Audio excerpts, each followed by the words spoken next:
တို့ရဲ့ Children Story Myanmar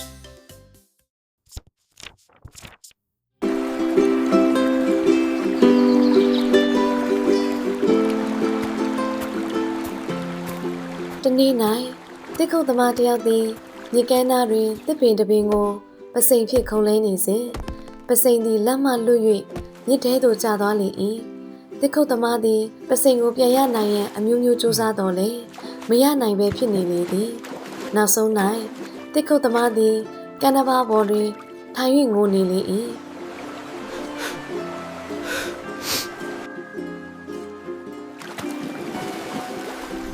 တစ်ခုတ်သမား၏ငိုတံကိုကြားသောမြေဆောင်နှင့်သည်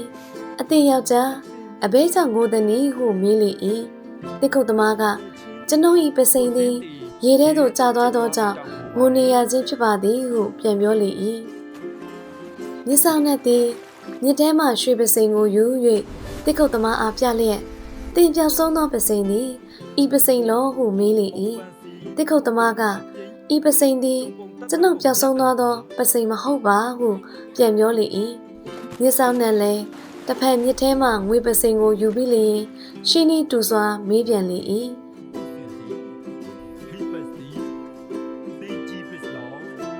တစ်ခုတ်သမားကဤပစိန်သည်ကျွန်ုပ်ဤပစိန်မဟုတ်ပါဟုမျိုးသားဖြောင့်မတ်စွာပြန်ပြောလေ၏မြစ်ဆောင်နဲ့သည်တစ်ဖက်မြစ်ထဲမှတံပစိန်ကိုယူ၍ပြသောအခါတစ်ခုတ်သမားက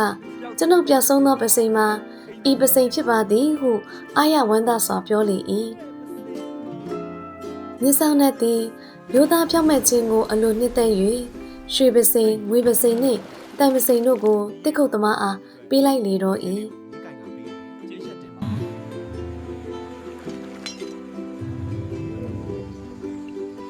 တစ်ခုတ်သမားသည်ရွာသို့ရောက်သောမိမိဖြစ်ပျက်ခဲ့သောအကြောင်းကိုရွာသားတို့အားပြောပြလေသည်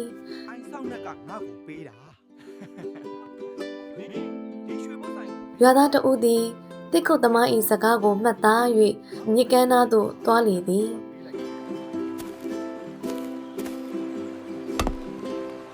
တစ်ပင်ကိုခုံလဲဟန်ဆောင်၍ပစိန်ကိုရေထဲသို့ပစ်ချလိုက်လေတော့သည်ထို့နောက်ပစိန်ရေထဲသို့ကျသွားသဖြင့်ဝမ်းနှင့်ဟန်ဆောင်၍ငိုကြွေးလေ၏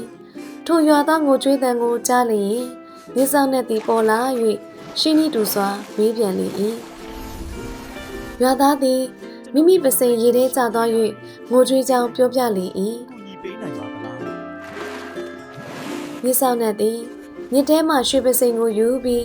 ဤပစိန်သည်တင်ဤပစိန်လောဟုမေးလေ၏